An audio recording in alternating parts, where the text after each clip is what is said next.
Tiene la palabra el diputado Axel Kicillof.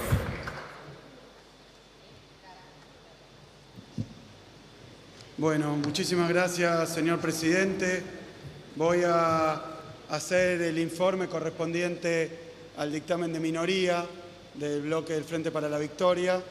Y como efectivamente ha habido un largo trecho de discusión y muchos de estos puntos en las comisiones los hemos hablado, voy a tratar de ser, por un lado, sucinto y por el otro lado también dejarle después al diputado Díaz Roy para que se explaye en detalle, no durante esta exposición, sino en la correspondiente al bloque, que podría ser sucesiva a esta, como hizo recién el bloque de mayoría, para que se explaye sobre las cuestiones, ¿no? Simplemente quería plantear eso porque el proyecto previsional es muy complejo y el diputado Díaz Roy trabajó incansablemente y llegó a una formulación que me parece que es esclarecedora.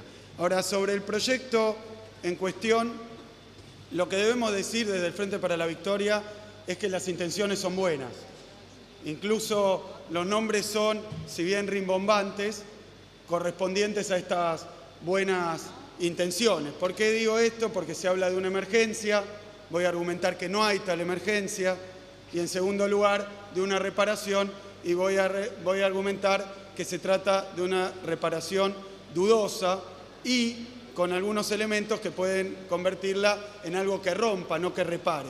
Partiendo siempre de la base, y lo quiero dejar en claro porque es la vocación de nuestro bloque, que efectivamente hay que cumplir con los derechos de los jubilados y que no se necesita tal reparación ni tal emergencia, porque la verdad, si un gobierno ha hecho lo que no se había hecho históricamente por el sector de los trabajadores pasivos, ha sido el gobierno del que forme parte y el gobierno de Néstor y Cristina Fernández de Kirchner.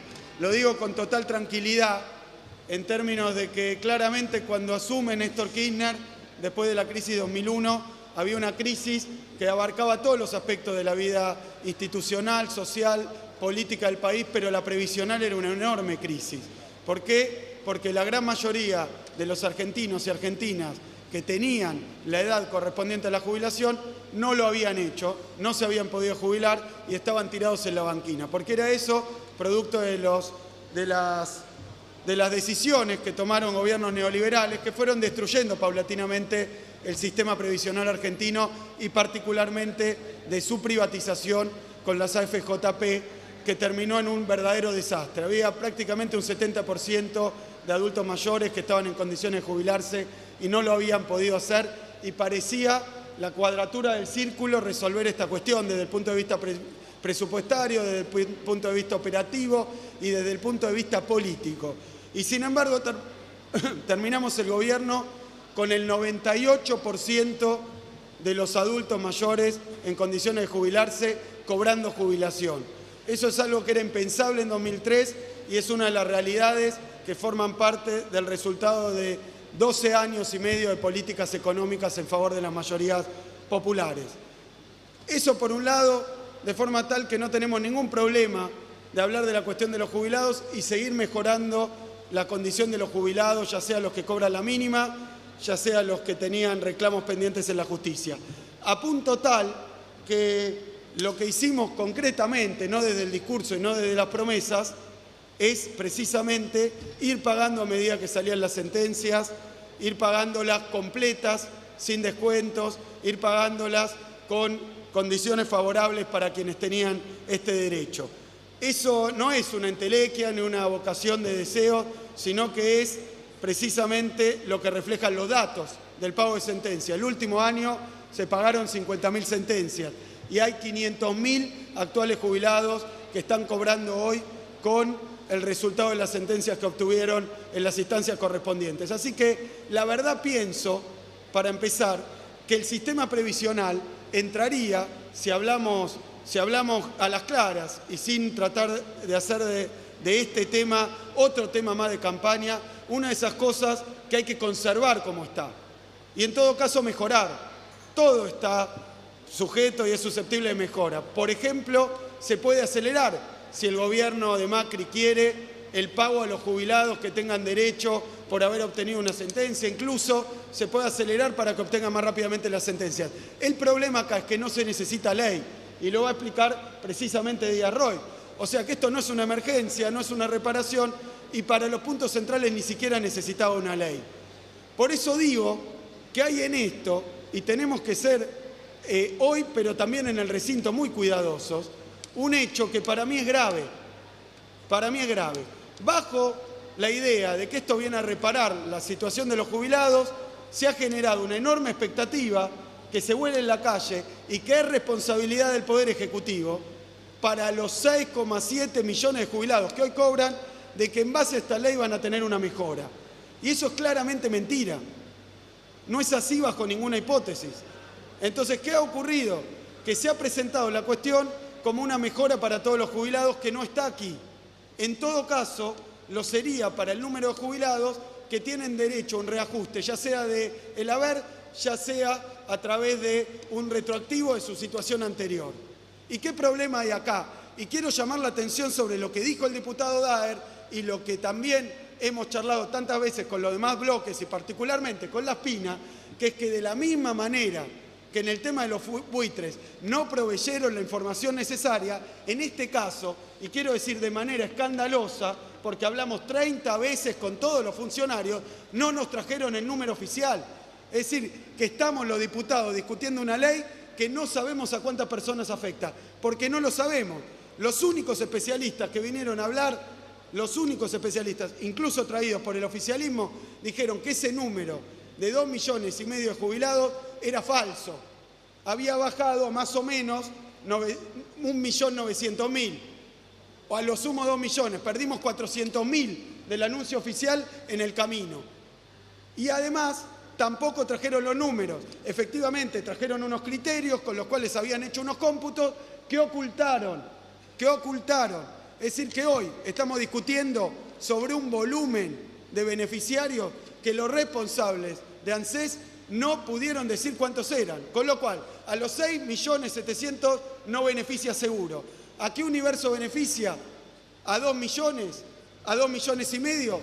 O como dijeron especialistas que pasaron por la ANSES, que no son del Frente para la Victoria, que fueron traídos incluso por otros bloques, esto afectará a 700.000 jubilados en total, incluyendo con lo de la sentencia.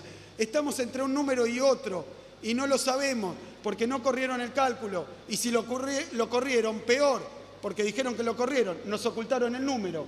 Quiere decir que hoy no podemos saber si esto que están proponiendo, por un lado, si esto afecta a 2 millones o afecta a 700.000 jubilados, y tampoco podemos saber si va a ser sostenible.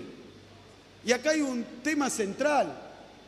Señores diputados, ¿cómo vamos a votar un proyecto que no tiene ninguna previsión presupuestaria? Y ahí viene la trampa, porque el primer problema es ese. Dicen que es para todos, dijeron en la propaganda al principio que era para todos, es para una cantidad menor, después nos dicen cuál es esa cantidad, de nuevo propaganda diciendo 2,5 millones, y estamos generando una expectativa falsa. Pero entonces uno se pregunta, ¿para qué? Y bueno, acá viene la cuestión, que esta no es una ley, lo dijo Daer, lo sabemos todos, son 5 leyes. Pero las otras leyes se presentan como otros tantos parches para generar recursos para pagarle ese número indeterminado, un monto indeterminado de pesos. O sea que si no alcanza se va a recurrir a tal cosa, y si no alcanza se van a vender las acciones, y si no alcanza el blanqueo. Y acá empieza una gran duda de que este proyecto, y no creo que haya ocurrido con ningún otro proyecto, excepto buitres, no sabemos cuánto cuesta. No sabemos cuánto cuesta. Y entonces nos dicen, empecemos a vender joyas, empecemos a abrir el fondo de garantía y vendámoslo para pagar ese número que a veces quieren presentar como grande, para explicar que se van a vender activos que hacen a la sustentabilidad del sistema, y a veces hacen como pequeño para decir nadie se preocupe por la sostenibilidad.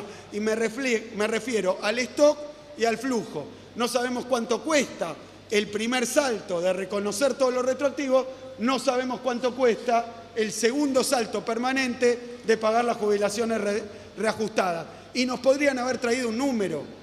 Y lo digo con mucha seriedad porque dimos toda la discusión con mucha seriedad, como bien dijo el diputado Daer, como bien dijo la Espina, la dimos con seriedad, nos presentamos, discutimos, debatimos y pedimos información. La información nunca vino. Los que están votando a ciegas, no saben si esto implica liquidar el sistema de reparto, porque podría ser un monto sideral para pagar en adelante, con lo cual no va a alcanzar ni para los que van a cobrar ni para los que tenían ya la jubilación asegurada, pero no lo sabemos, sinceramente, no quiero ponerme petardista, pero no lo sabemos, y voluntariamente, explícitamente el oficialismo nos trajo un número, y lo tiene, porque confesaron los funcionarios que lo tenían, que tienen la cantidad, que saben cuánto es para cada uno, se lo pedimos, no lo trajeron. Lo pidió el presidente de la comisión, lo pidió el bloque oficialista, Cambiemos lo pidió, y no lo trajeron. Nos quieren hacer votar a ciegas para con una ley que no sabemos cuánto cuesta,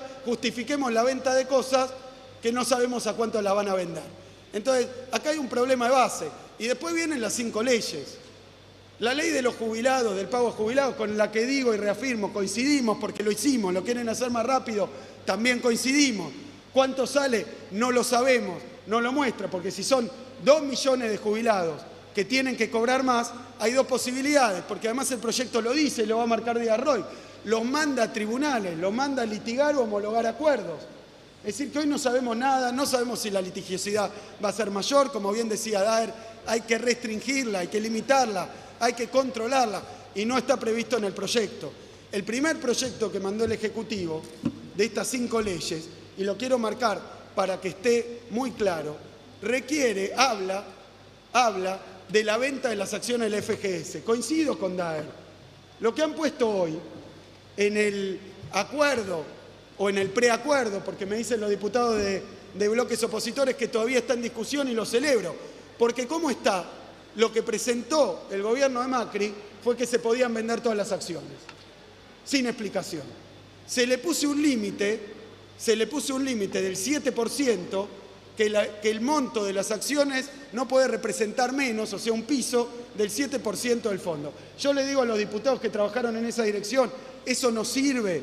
Votamos esta ley, mañana venden las acciones de Siderar, mañana venden las acciones de Telecom, se la venden al señor Pablo Roca, se la venden al señor David Martínez, mañana venden las acciones de Clarín, mañana venden, ¿por qué no?, papel prensa. Entonces, lo que yo quiero decir es que con ese 7% no tenemos nada, no es operativo. Por otro lado, se podría bajar las participaciones sin vender todo el paquete para que no haya directores en ninguna empresa. Sabemos que acá hay una diferencia ideológica con el oficialismo, pero dudamos que esa posición ideológica de que no tiene que haber directores estatales en las empresas la comparta los bloques opositores también, porque es una cuestión conceptual. Entonces, con esta redacción le permite, y ojo, el tema de la OPA ya es más técnico, solo vender habiendo OPA tampoco sirve. Si se quiere limitar que no se puedan vender las acciones, limítese, prohíbase, póngase 2 cláusulas de emergencia en casos muy extremos y ya lo tenemos asegurado. Pero no estamos arriesgando que un administrador, que según el propio oficialismo querían que fuera un administrador que manejara como mesas de dinero privadas, porque lo decía el propio, creo que Quintana, fue, bueno, pero así nadie va a agarrar este cargo porque no puede vender todos los activos. Claro, si son activos de todos los jubilados, ¿cómo lo va a poder vender a sola firma un administrador? Entonces, acá es serio, no se pueden vender las acciones del FGS. Eso es lo que pedimos, creo que estamos todos de acuerdo, lo queremos limitar a casos extremos, trabajemos y sigamos trabajando para que esté limitado a casos extremos. Otra cuestión con respecto a la forma en la que una reparación puede ser, en vez de una reparación, una destrucción. Esta idea de hacer una pensión para la vejez. Nosotros rechazamos, pero de una manera categórica, hacer a jubilado de primera y jubilado de segunda. Y no lo digo de una forma chicanera. Lo digo claramente. Hasta ahora, ¿nosotros qué problema teníamos? Teníamos un sistema jubilatorio que no podía incluir a todos aquellos que cobraban en negro, por ejemplo, porque no tenían los aportes, o a las amas de casa, porque no aportan, porque no tienen, trabajan, lo que quiero decir es trabajan, pero no han hecho los aportes, porque no los podían hacer. A mí me parece que había una ideología en algún momento de culpar al laburante que no hizo los aportes de no haberlo hecho y decirle entonces, te jodés, te quedás sin una jubilación, o si te jubilás, cobrás menos. Pero nosotros creemos que el jubilado es un laburante, un trabajador pasivo. Y si no pudo hacer los aportes, ahí aparece el Estado. y le dice, te voy a dar una forma en la que puedas hacer los aportes. No le saquemos el estatus de jubilado. No convirtamos a algunos adultos mayores en no jubilados por medio de una pensión. Al principio era peor, porque para las mujeres había 5 años más. No voy a poner el dedo en la llaga, entiendo que lo han retirado, pero lo retiraron mal. También en un intento de mejorarlo, abrieron la moratoria solamente para las mujeres de 60 a 65. Así que ahora hay como 3 categorías. Lo que proponemos nosotros es que se abra la moratoria para todos, como estaba, por el tiempo que quieran. ¿Por qué? Si este es uno de los planes, que todos estamos de acuerdo, que anduvo bien, ¿para qué vamos a inventar la pólvora, ponerle un nombre distinto y quitarle plata y derechos a la gente? Están votando algo que le quita plata y derecho a los futuros jubilados que no pudieron hacer los aportes. No lo hagamos, es un error. Quieren ponerle otro nombre a esto para decir que lo hizo otro, háganlo, pero no le saquen los derechos a los jubilados. Lo queremos discutir en el recinto.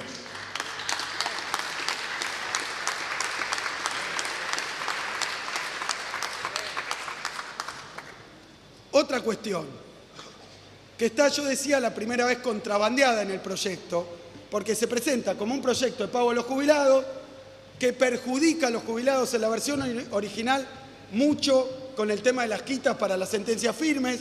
Entiendo que eso está en vías de modificación, porque además nos iba a abrir un frente de litigiosidad segura.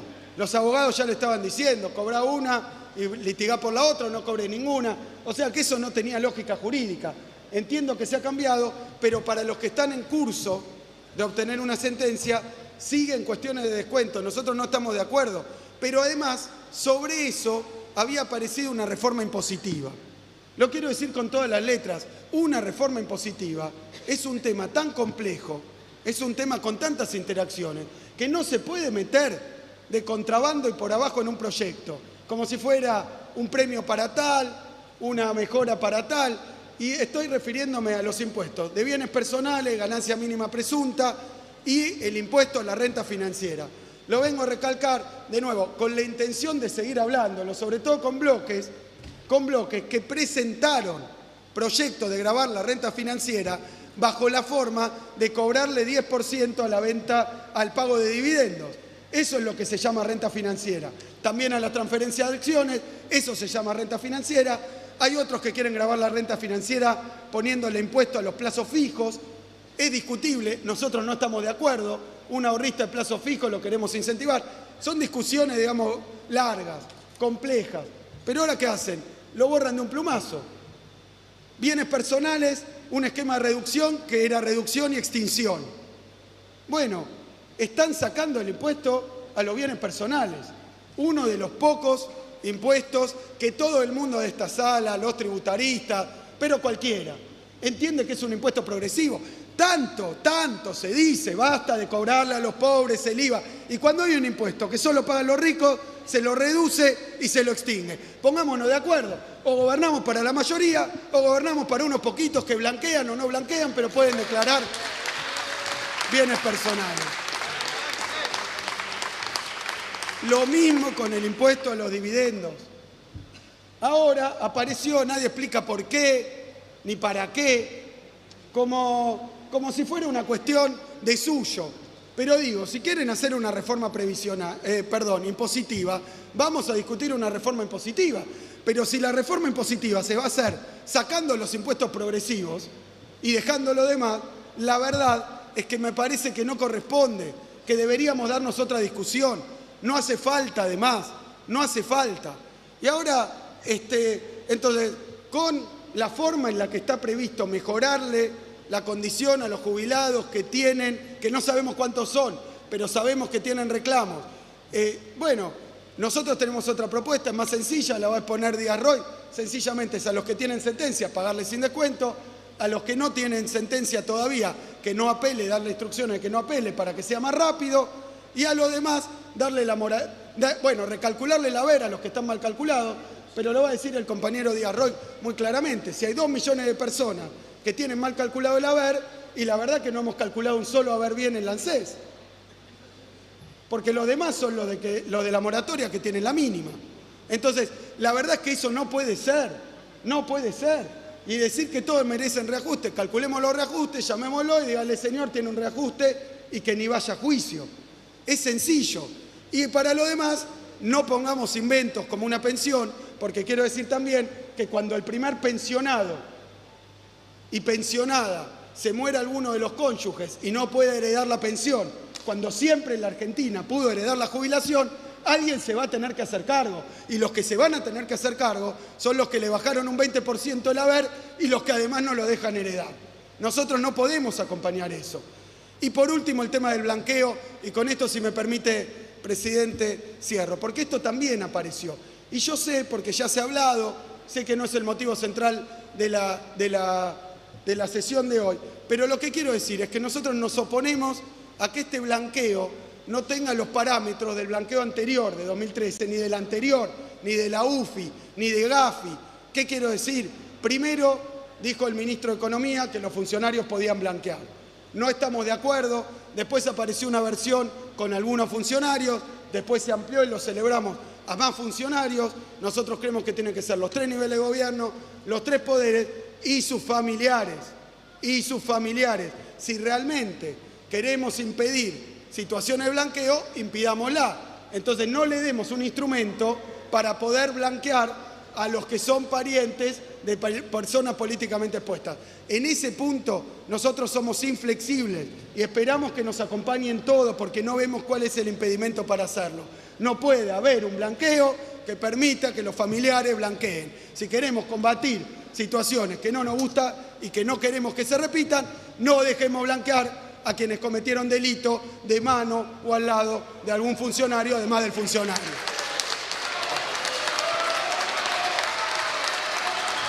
Bueno, perfecto.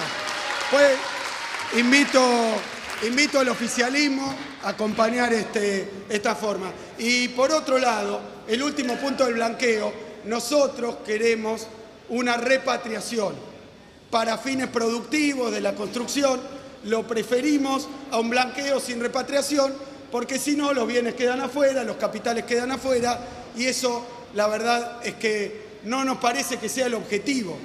Menos todavía si viene acompañado de bienes personales, de reducción de los impuestos a los bienes personales. Conclusión.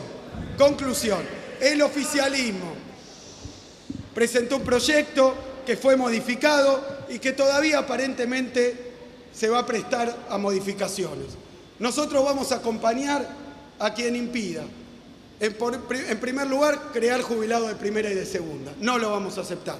En segundo lugar, hacerle descuento a los que tengan sentencia firme. En tercer lugar, a los que quieran liquidar las acciones del FGS no lo vamos a acompañar. Necesitamos preservar los activos de los jubilados. Las acciones fueron las que mejor rindieron. También necesitamos que esto esté incluido. Y para terminar, en el blanqueo, que sea el blanqueo con la menor cantidad de exceptuados posible, que se incluya a los funcionarios y a sus familiares. Y último punto, y perdón, presidente, cierro con esto. Hay una cuestión de las provincias donde tampoco estamos de acuerdo.